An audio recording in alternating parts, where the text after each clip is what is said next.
appropriately, we're going to talk about the biggest mistakes investors need to avoid when investing. On today's show, we have Michael Batnick, who's the Director of Research at Ritholtz Wealth Management. Michael has recently wrote the book, Big Mistakes, The Best Investors and Their Worst Investments. Michael is a regular guest on CNBC and Bloomberg, and he's an extra smart investor that reads a ton. So without further delay, I'm really excited to share this interview with Michael Batnick. You are listening to The Investors Podcast, where we study the financial markets and read the books that influence self-made billionaires the most. We keep you informed and prepared for the unexpected.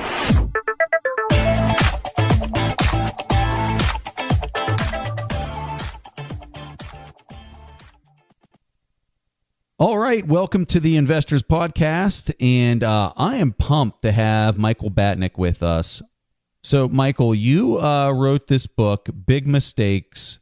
Absolutely loved this thing. And the subtitle, so people know, is The Best Investors and Their Worst Mistakes. And this was quite entertaining to read through some of the stories that you tell. And I guess for me, what gave you the motivation or the incentive? Like, what gave you the idea to write the book? So there are thousands of books written on Buffett and some of the greatest trades ever.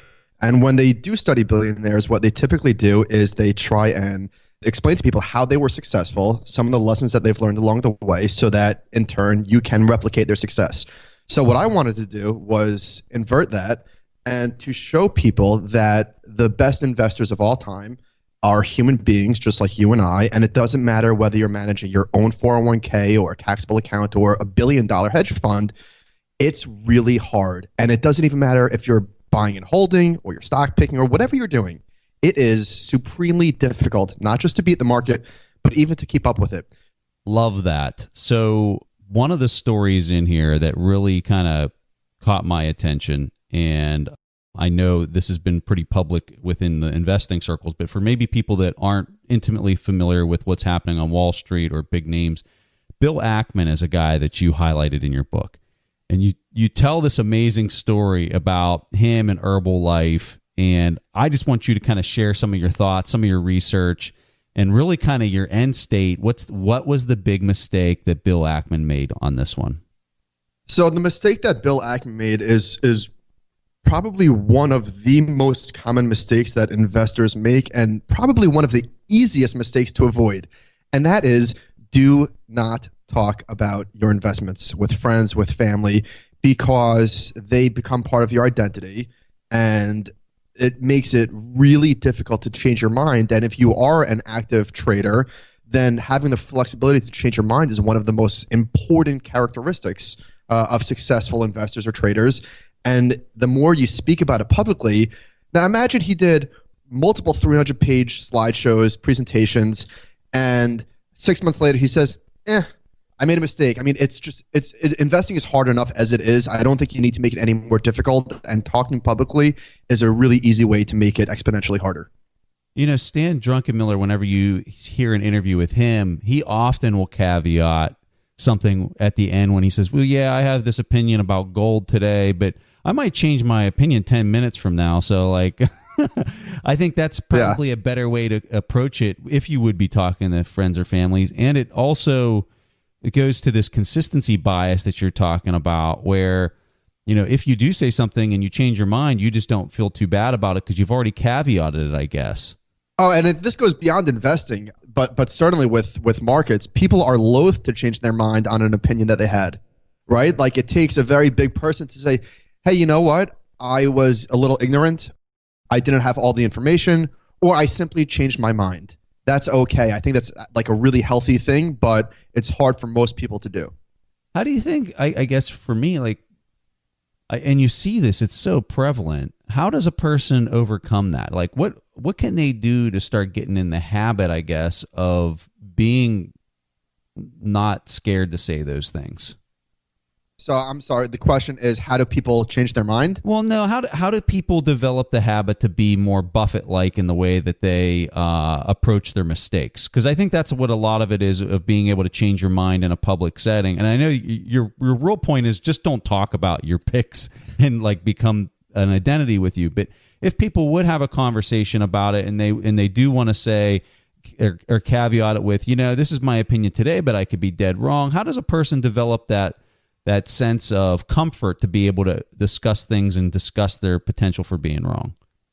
It's easy for Buffett to laugh about his mistakes, right? With $80 billion in the bank. I don't think anybody thinks he's a dummy for making a few poor investments. But for the rest of us, I think there's two easy things that we can do. We can say, hey, I like this stock because of this reason, because of what they're doing here. And if that reason changes, then I would reevaluate. Or probably an even easier thing to do for the average investor is, hey, I like this stock at $80, but I don't want to get married to it. And if it goes below $70, then I will either sell half or exit entirely or reconsider. But I think that, especially for individual stocks, so asset classes mean revert. Individual stocks do not. JP Morgan did a great study showing that 40%, I believe this is the number, 40% of all stocks have had a catastrophic decline, meaning 70% drawdown from which they do not recover. So if you know that 4 out of 10 stocks are going to get annihilated, to at least give yourself an exit strategy. Very interesting, and a stat that I've never really seen before. One of the things I really liked in your book, Michael, that was your story about Jesse Livermore, really an iconic figure on Wall Street. So for those of us who are not too familiar with him, who was he in the first place, and what can we learn from him and his mistakes? He is the first person to make maybe not technical analysis, but yeah, I guess that makes sense. Studying the tape, following price. He is the first person to make that famous, and he is one of the earliest, most successful traders. And I guess the most successful. There's a big caveat there. But what he is known for primarily is he was so eloquent with words. He is probably the most quotable trader of all time. And so every time he would make a mistake, he would journal it down, and he would come away with this amazingly profound observation. And he, just this beautiful slew of words for why he was foolish and why he won't do it again, and some of the things that he learned. And the irony is that he couldn't even follow his own rules. He wrote the rule book, don't fight price, don't fight the trends, all those sort of things. He wrote the rule book, and in 1929, during the Great Depression, or when the Great Crash came, he was heavily short. He made, I think, $100 million in actual dollars, not inflation adjusted, and then he gave it all back over the next decade. And then when the Securities and Exchange Commission was enacted, and there were some laws involved, he could not adapt, and he ended up taking his own life, absolutely broke. He made and lost several fortunes along the way. And if you read his words, and it's sort of, there is an irony there that he is the most quoted trader of all time, and he cannot follow his own quotes. I hate to backtrack on you a little bit, but going back to the when we were talking about Bill Ackman, there was a part in that section that was talking about Carl Icahn putting on a position. And, from what I've studied on Carl Icahn, he's like this master chess player, always looks at things from this chess standpoint. And with Bill Ackman basically being a seller at pretty much any cost, and you talk about this in the book, do you think that Icahn's play was purely because he knew he had a guy, he knew what the other guy was going to do? Yes. I mean, I haven't read Scott Wapner's book yet, When the Wolves Bite, I think, on those two characters. But I doubt that Carl Icahn even knows what Herbalife does. But I think that Bill Ackman was so publicly on a crusade that he was going to give the profits to charity, that he was going to go to the end of the world, whatever it took. And Carl Icahn very shrewdly said, "Are you kidding me? Okay, let's do it." And so that is, I mean, obviously, if you're managing that type of money, I don't see the appeal to be so public. I just don't get it. Yeah. No, I knowing some of the stuff that I read about Carl Icahn, that seems like totally his play was just like, hey, let's take advantage of this dummy. What's he doing? Yeah, and he wasn't the only one. Yeah, no, I think you're right. I think that he wasn't the only one. Matter of fact, I believe that Dan Loeb did the same thing, and I think even George Soros bought Herbalife. Oh, man. So, Michael, one of my favorite stories, and perhaps the favorite story that you're telling here, that's the story about long-term capital management. You know, we had Jim Rickards on the show multiple times, and we also heard about his version of what happened with that company. He was the general counsel. It's very interesting to hear your take and really how it debunks everything that you really taught in academia. So what can we learn from this dreadful experience in the late 90s? What happened with long-term capital management is they were just a hedge fund composed of the best and brightest, multiple Nobel laureates. They had more brain power than the staff at MIT, I think was a line, something like that. I said that avoiding talking publicly about your investments is one of the most common mistakes. I would say that the lessons that we can learn from LTCM's failure, nobody thinks they are below average intelligence, right? People that have the money to invest in the first place, it's generally because they were successful in other walks of life. They're doctors, they're engineers, they're educated people, and they think, I'm smart, I can beat the market. And it is often the opposite. I mean, the irony of all of this is that if you just buy, a global equity index fund and do literally nothing for the next 40 years, you're probably going to beat the smartest people out there. And one of the reasons why is because they are so smart and there's so many of them and their intelligence cancels off. It cancels out. It's like LeBron James playing LeBron James every single night. There's not a sustainable edge there. So these guys calculated the probability of everything, except the thing is that we need to remain humble because the past is just one example of what could have been. And we haven't seen all of the examples and potential outcomes in the market. Things are so random. So you can't treat the stock market like a physics experiment. There are too many variables to control for all of them. So in LTCM's case, the chart of their returns, it's up, and then zero, straight to zero. They got caught up in the Russian default in 98, and I think at one point there was a crazy stat in the book, in Roger Lowenstein's book that I think I quoted, but they were making more money at one point than like McDonald's or something. Like they were just printing money, and then what happens is like Economics 101, they attracted competition. The spreads of what they were doing compressed. They needed more and more leverage, and then when it blew up, they got carried out real fast. So the lesson for the average investor reading that story is if these Nobel laureates, people that wrote the Black-Scholes formula, if they got carried out, how could you not be humble? Yeah.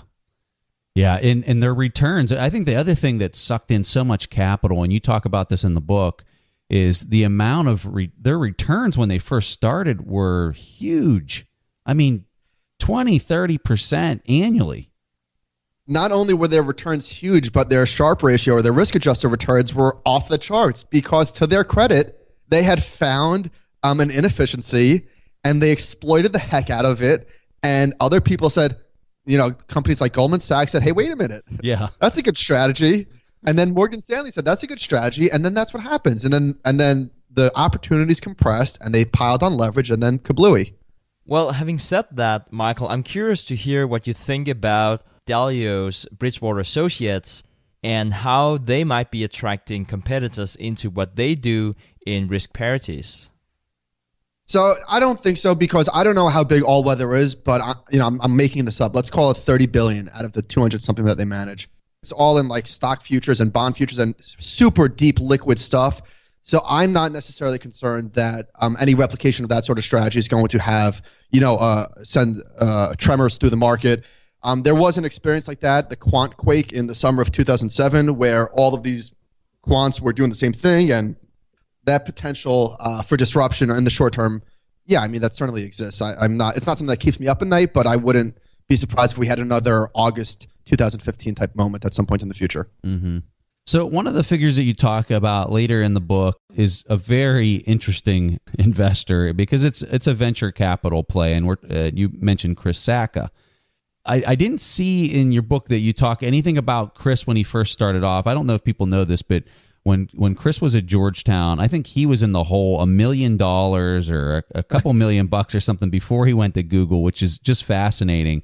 But I really liked how you laid out his 4 rules in the book. So talk to the people a little bit about Chris Sacca. Tell his story. Talk about some of the companies that he's invested in at the stages that he invested. It's fascinating. This is really an awesome story you put in here. Yeah, so by all accounts, Chris Sacca had the single most successful venture capital fund ever. Everything the guy touched was gold. And I think that his story is interesting because it's so applicable to us. Whenever you let's say you bought Apple a few years ago, you kick yourself for not owning more of it. Or, I mean, there's always something to distract you, to veer you off the path that you're going down. And his story is a great example of that. So it's not that he didn't get the opportunity to invest in the following companies. He literally had the opportunity, got the pitch, and said, thanks, but no thanks for various reasons. Dropbox, Snapchat, and Airbnb, 3 of the biggest unicorns that exist. And unicorns are privately held companies that are valued at $1 billion or more. So the point is, you're not going to bat 1,000. You're not going to be even close. There are going to always be things that you wish you invested in. Oh, and the problem with this is that hindsight bias creeps in, and it's really hard to counteract that. It's really obvious now that Amazon was destined to be this giant company, but of course it wasn't, right? Like, of course it really wasn't. Otherwise, everybody would have bought it. So the lessons with Chris Sacca is that even the most successful people will have regrets, and that is just part of the game. And one of the dangerous things about regret is that it paralyzes you. And it sort of develops this like scar tissue in your brain, and you can't be objective going forward. So, man, this just goes back to the whole thing. I think that people just underestimate how truly hard investing really is. Yeah, because specifically talking about Chris Sacca, it's easy to talk about how he invested in Twitter, and I think he owned 20% of that at some point in time. So a huge success. But really what you're getting at here, that's really his big misses, right? Dropbox, Snapchat, you also said. Talk to us more about those misses and really the key takeaways from that.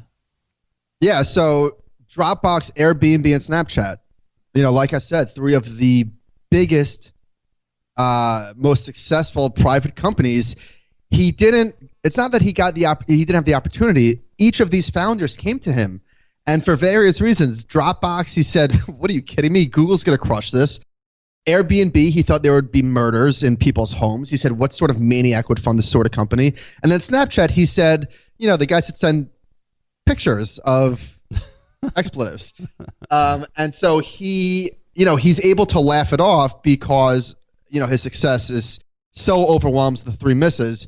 Yeah, I think self-awareness, just the fact that you're talking about it is step one into something that some people just never realize how paralyzing that can be by constantly going back and saying, oh, I missed this. And then they feel like they have to make it up, as they get their next opportunity. So they double down or triple down because they feel like they have to make up for that missed opportunity. That's just exactly right. And I think that the best investors, and a good example of this is Harry Markowitz, who basically discovered modern finance. And so somebody asked him, so what do you do with your money? And his was the mean variance optimization framework for stocks and bonds and different asset classes. And he said, I split it 50-50, 50% stocks, 50% bonds to minimize my regret. And if that's good enough for Harry Markowitz, something like that should be good enough for the rest of us. Interesting point. So in your book, you talk about a lot of different failures and a lot of misses. Which failure was most profound for you? And perhaps, which one did you enjoy researching the most? Probably Mark Twain. Man, that guy would be deadly with a Twitter account. He was an absolute genius, and I don't use that lightly with language. And he made a mistake that is absolutely common with many people, and that is that he got married to a really bad investment. And it was something called a typesetter, which I guess was like pre-typewriters. There was 180 pieces of equipment, and it was just totally complex. And he kept putting good money after bad, and he doubled down and he doubled down and he doubled down until he was basically bankrupt, and he was forced to literally go around the world on a stand-up comedy tour to repay his debts. And some of the lines that came as a result of his failures in investing are just absolutely gold. So I just want to read a quote from your book, and this is a Mark Twain quote that you put in here that I think is just stellar. Here's the quote. "It ain't what you don't know that gets you into trouble. It's what you know for sure that just ain't so." And wow, that is some powerful stuff, especially for investors, because you see a lot of people out there that run around saying, well, I mean, Bill Ackman's the perfect example. I mean, 100% sure Herbalife is a Ponzi scheme. You know what I mean? Like, and then look where that got him. I mean, you have to have an appreciation for how wrong you can be sometimes. And I just find that quote awesome. The funny thing about Twain is that it wasn't just this one. I mean, this was one of a laundry list of examples. He was enamored with entrepreneurs and inventors, and not just that, with stocks. And I mean, he had a terrible fear of missing out when there was an opportunity to be made in money. And in the end, he ended up all right. But there are just some really fascinating stories about how awful of an investor he was. And think about the IQ on that guy. Again, it just goes to show that brains do not equal success. Yeah, and I think you talk about it a little bit. It's the process. When you see a person who has a process that has worked for them and they continue to replicate that process over and over again, they typically see some of the best results. And it reminds me of this story that Monish Pabrai told us whenever he was talking with Charlie Munger. He was saying that he was asking Charlie, like, why didn't you guys consider this, or why don't you do this different? And Charlie's response to him was really profound, and I distinctly remember this. He said, Monish, that's just not part of our process. That's just not our process. It's just not the way we do things. And so even though I think Charlie might have had an appreciation for how good the idea was, it was outside of their comfort zone. It wasn't part of the thing that had worked for them for so many years, and so they just didn't even consider it, which I found quite fascinating. A lot of investors have gotten absolutely blown to smithereens that way. Michael Steinhardt in the book is an example of that. When he tried to do the macro thing in foreign countries, he got blown up. So I think it's very important for skilled investors to stay in their lane, and for the rest of us, maybe don't even try to compete with these people. It's just not a winning proposition. Of all the failures that you studied, what can a newbie really take away from this? Say that you're in college or you just graduated and perhaps you do not have a big portfolio just yet, but you would really like to go into the field of stock investing. What can we learn from the very best investor? Which kind of story could you highlight to the novice investor here? Ooh, the future does not have to look like the past. I think that people rely way too much on history, and I think the best, and I study a ton of history because I find it fascinating, but the most important lesson that I learned from history is that none of the outcomes was preordained. None of what happened was obvious to anyone at the time. So we could look back at charts, at whatever, but a lot of truth gets lost in a chart. So to go back and to read Benjamin Roth's Diary of the Great Depression, or John Brooks, his book, The Go-Go Years, just gives you an appreciation of what was actually happening at the time. Don't rely too much on history to lead you forward. Well, I'm curious because you're a heavy reader.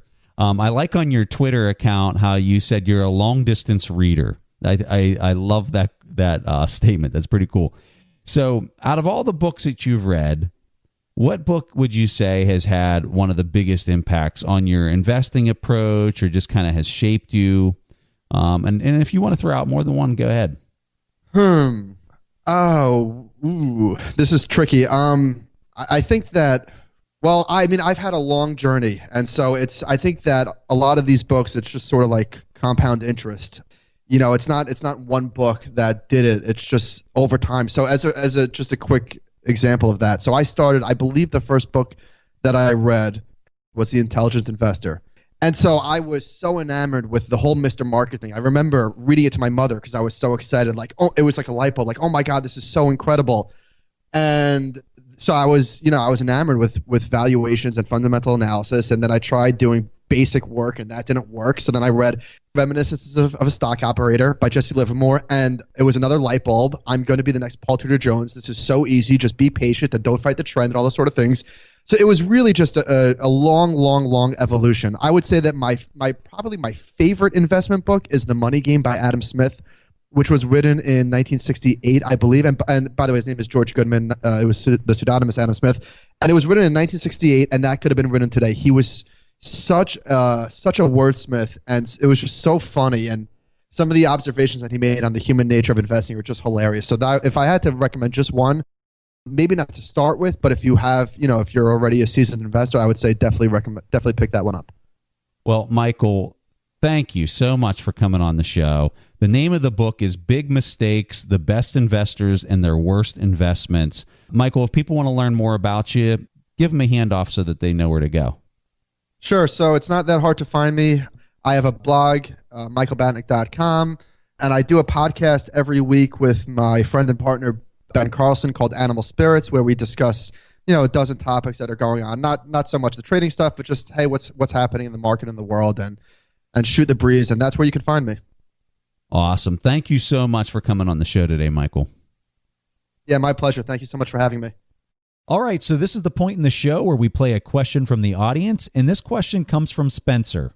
Hey, Preston and Stig. My name is Spencer Lapointe. I'm 18 years old, and I'm from Ontario, Canada. I just want to let you guys know that I listen to your show every week, and you guys are really the ones who introduced me to investing. So thank you. Keep up the great work. My question this week is, do you think value investing and the principles taught by Ben Graham and made famous by Warren Buffett are still effective in today's society? Not in the sense of current market conditions, rather in the general sense. In the sense that the number of Graham and Doddsville type investors has grown so much. Do you think that the increasing number of value investors has affected the overall efficiency of the market? I guess my question in essence is it still possible to find Buffett type investments even in a down market?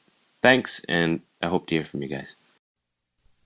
So, Spencer, my personal opinion is that, there's a ton of value investors out there, but I think there's still a lot of speculators out there. And I would say that the speculators are on par or at parity with the value investors, and maybe more than the value investors. The other type of investor that I think has come into the fold, especially in this last credit cycle, are the ETF investors. So I think that if you were going to look at how many people out there are investing just through straight ETFs and not really doing anything beyond that, I think the number would be staggering. And I wish I knew what it was, but my expectation is that it'd be very, very high. And so considering that you have those other market participants, I think that, there's people out there that can still implement a value-based approach. In the last, I don't know the exact stat. I know the Wall Street Journal came out with something showing how poorly value has performed in the last 10 years relative to other strategies. I think that that's another reason why value investing might work really well moving forward into the next cycle. So I would definitely say that markets tend to become more efficient as they mature. And I think even Buffett mentioned that in one of the Berkshire episodes that we released not too long ago, and that was whenever he was talking about investing in China. Efficient here means mispriced, and to its extent, it is mispriced. For instance, when Buffett started out his investing career, there was no cash flow statement. So he made his own cash flow statements for the companies you're looking at. So he would cross the market, and he could invest into strong cash flows that no one really saw out there, which is, for obvious reasons, harder to do today. But I agree with Preston in the sense that there will always be value to gain. I mean, more than anything, you need to understand what you're investing in. That's also why inefficient does not mean that it's a good market. Buffett was asked about would he invest in China, and he said no, because I don't know anything about China. He would still invest in the US, and that's not because China might or might not be cheap. It's because that was not his circle of competence. Another reason is that even among value investors, they value stocks differently. So what is an undervalued stock to me is not necessarily an undervalued stock to you. And then there's this, let's call it systemic inefficiency in one way or the other. You have You have your active management who can invest for the long run. And they might say so, but as we also talked about a few times here on the show, they make 2/3 of the money on fees and not on performance. So more than anything, they would need to be good with marketing and continue to invest in stocks that do not look too ugly, which value stocks tend to do.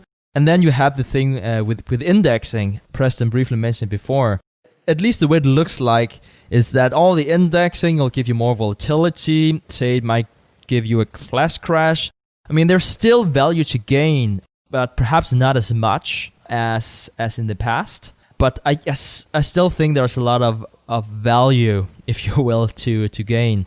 All right, so Spencer, thank you so much for asking such a great question, and thanks so much for listening to the show. As a token of our appreciation, we're going to give you a free subscription to our Intrinsic Value course. This is a paid course that Stig and I created inside of our TIP Academy, and we're going to give it to you completely for free for calling in and asking such a great question. If anybody else out there is listening to this and you want to ask a question and potentially get it played on the show, go to asktheinvestors.com and you can record your question there. All right, guys, that was all that Preston and I had for this week's episode of The Investors Podcast. We see each other again next week. Thanks for listening to TIP. To access the show notes, courses, or forums, go to theinvestorspodcast.com. To get your questions played on the show, go to asktheinvestors.com and win a free subscription to any of our courses on TIP Academy. This show is for entertainment purposes only. Before making investment decisions, consult a professional. This show is copyrighted by the TIP Network. Written permission must be granted before syndication or rebroadcasting.